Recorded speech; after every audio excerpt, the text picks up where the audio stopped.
Hər vaxtınız xeyir olsun yoldaşlar. Hər birinizi salamlayıram. Mən Şəmxal Sadıqlı. Bugünkü video izahlarda həqiqi ədədlər nədir? Onları birlikdə öyrənəcəyik və bunları daha rahat necə yadda saxlamaq lazım? Onların da əsas elə onların yolunu birlikdə öyrənəcəyik. Yəni məsələ orasıdır ki, bir çox kitabdan və s. Video izahlardan biz bu qaydalara baxırıq. Amma bir müddət sonra bu qaydalar yadımızdan çıxır. Bəzən qarışdırırıq. Tam ədəd hansıdır, natural hansıdır və s. Bunları necə rahat yadda saxlayarıq? Müəyyən bir yollarla birlikdə öyrənməyə çalışacağıq. Həqiqi ədədlər deyəndə həqiqi ədədlərə daxildir natural ədədlər, tam ədədlər, deməli rasional ədədlər və irrasional ədədlər. Bunlar nə deməkdir? Bir-bir baxaq. İlk öncə deməli natural ədədlərə baxaq. Natural ədədlər N hərfi ilə işarə olunur. Adı üstündə. Və ilk keçilən bölmələrdən biridir. Natural ədədlər dedikdə sayıla bilən, sayarkən istifadə etdiyimiz ədədlər nəzərdə tutulur. Və ən kiçik natural ədəd 1-dir. 1, 2, 3 və 1 vahid artaraq sonsuza dək davam edir. 0 natural ədəd deyil. Yadda saxlayaq. Natural ədədlərdən sonra isə deməli keçirik tam ədədlər. Tam ədədlər deyəndə tam ədədlər bərabərdir. Z hərfi ilə işarə olunur. Bəzən bu yaddan çıxır ki, Z hansı idi və R hansıdır, Q hansıdır, İ hansıdır və s. Bunu rahat necə yadda saxlaya bilərik? Z əlifbamızın son hərfidir. Əlifbamızın nə oldu? Son hərfi. Son artıq tamamlayıcı, bitici, bitir. Z ilə tamamlanır əlifba, düzdürmü? Tamamlandığına görə əlifbanı yadda saxlayırıq. Nə? Əlifbanın son hərfi. Belə yadda saxlayaq. Əlifba son hərfi. Son hərfi Z ilə tamamlanır. Tam ədədlər nədir? Tam ədədlər deməli natural ədədlərin əksi, yəni natural ədədlər plus natural ədədlərin əksi deyəndə nə edirik? Yəni mənfisi. Əksi və plus 1-də 0-dır. Yəni nümunə üzrə göstərir. Deyək ki, -3, -2, -1, 0, 1, 2, 3 və sonsuza kimi davam edir. Tam ədədlər nə oldu? Natural ədədlər, natural ədədlərin əksi 1-də 0. Çünki 0 natural ədədin içində deyil. Tam ədədlərdən sonra isə keçirik rasional ədədlər. Rasional ədədlər də deməli, bura qeyd edək, rasional. Rasional ədədlərdə qeyd olunur Q hərfini. Rasional ədədlərdə Q hərfinə qeyd olunur. Və rasional ədədlər nədir? Rasional ədədlər deməli, həm natural ədədlər, həm deməli tam ədədlər, yəni Z, bunların hər biri nəyə daxildir? Rasional ədədlərə daxildir. Yəni rasional ədədlər bundan əlavədə nə qeyd edə bilərik? Plus bundan əlavədə tam ədədlər, yəni Z bölünsün N. Bəzən məsələlərdə də belə qeyd olunur ki, deməli M bölünsün N şəklində. M burada deməli tam ədədlərdir. N isə natural ədədlər. Yəni natural ədədlərin belə deyək, adı ilə də götürə bilərik. Natural ədədlərdə N-dır, burada kiçik N bu formada da saxlaya bilərik.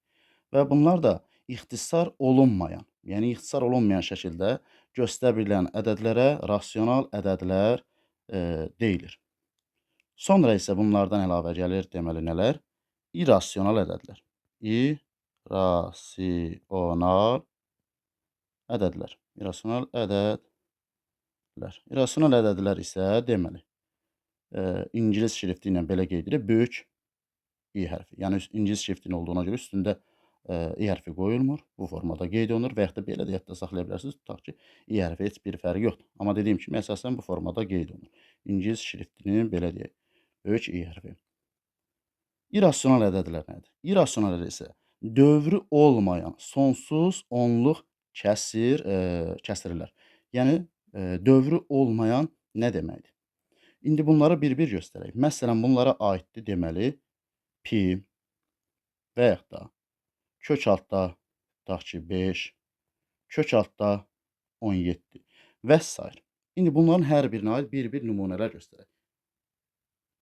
Nümunələri göstərməmişdən qabaq onları həm çoxluqda göstərək, həm də ayrıca yazılı şəkildə də qeyd edəcəm. Məsələn, tutaq ki, belə bir çoxluq çəkək. Bu çoxluqda olsun. 2-yə bölək bu çoxluğu. İlk keçdiyimiz ədədlər hansılar oldu? Natural ədədlər. Natural ədədlər n-dən işarə olundu. Natural ədədlərdən sonra keçdik, deməli tam ədədlər. Tam ədədlərdə dedik ki, hansı hərflə işarə olunur? Əlifbamızın sonuncu tamamlayıcı hərfi hansıdır? Z ilə. Tam ədədlər. Sonra isə bunlardan sonra gəldi deməli rasional ədədlər. Rasional ədədlər dedik, nə ilə işarə olunur? G ilə işarə olunur. Yəni bunların da hər biri G-yə daxildir. İrrasional isə bunlardan tamam ayrıdır. Fikir verin, tamam ayrı bir yerdir. Bunların hamısına isə birlikdə deyirik həqiqi ədədlər. Ədədlər. Həqiqi ədədlər isə deməli R hərfinə işarə olunur. Və bunu daha rahat necə yadda saxlaya bilərik? Deməli, yadda saxlaya bilərik ki, natural ədədlər kiçikdir tam ədədlərdən. Tam ədədlər kiçikdir, deməli, rasional ədədlərdən. Rasional ədədlər də kiçikdir həqiqi ədədlərdən. Və irrasional ədədlər kiçikdir həqiqi ədədlərdən. Və ya natural ədədlər deməli, daxildir nəyə? Tam ədədlərə. Tam ədədlər daxildir rasional ədədlərə. Rasional ədədlər də daxildir deməli, həqiqi ədədlər. Və irrasionalda daxildir həqiqi ədədlər. Fikir verin, irrasionalın bunların heç bir ortaq cəhəti yoxdur. Tamam ayrıdır. Bunu da necə daha rahat yadda saxlaya bilərik? N samit, Z samit, Q samitdir. Samitlər bir yerdə, bu isə deməli ingilis şrifti ilə deyirik ki, böyük I hərfidir, düzdürmü? I isə saitdir. Sait samitlərdən fərqlidir axı. Samitlərdən fərqli olduğuna görə bu da fərqlidir. Onların eyni deyil, tam ayrıdır. Nə üçün ayrıdır? Bunları da nümunələr üzərində göstərək. İrrasionalda isə dövrü olmayan nə deməkdir? Dövrü olmayan pi. Pinin dövrü varmı? Xeyr. 3,110-dur və sonsuza qədər davam eləyir. Və yaxud da tutaq ki, deyirəm kök altda 2. Hansı eyni ədədə bir-birinə vuranda kök altda 2 eləyir? Elə bir ədəd yoxdur. Bu da təxmini tutaq ki, bərabərdir neçəyə? 1,41 və sonsuz sayda davam eləyir.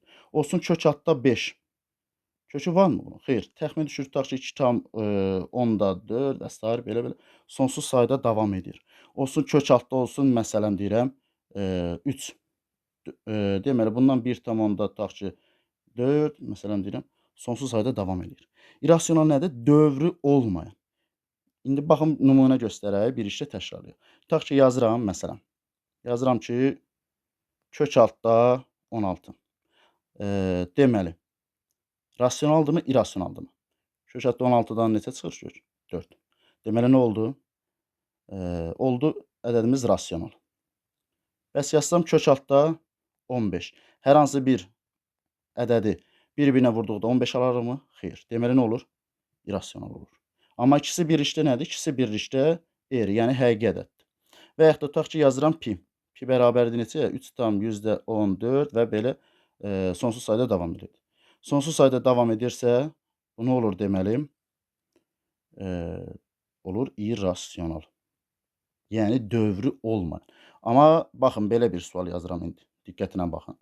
Tutaq ki yazıram 8 tam %412, 6, 1, 3, 9, 7, 5, 0, 0, 9, 5, 4, 8 və s. Fikir verin, burada bir ardıcıllıq varmı? Ardıcıllıq yoxdur. Ardıcıllıq yoxdursa olur nə? İrrasional. Çünki dövrü olmayan, dövr eləmir. Amma tutaq ki yazsam 8 tam tutaq ki %41 dövrdə məsələn 58. Dövrü var. Dövrü olduğuna görə artıq bu olur nə? Rasional. İrrasional olmur. İrrasional nə oldu? Dövrü olmayan. Yəqin ki bura qədər hər şey aydındır. İrrasional dövrü olmayandır. Rasionalda isə dövrü olan bütün onluq kəsrlər rasionaldır.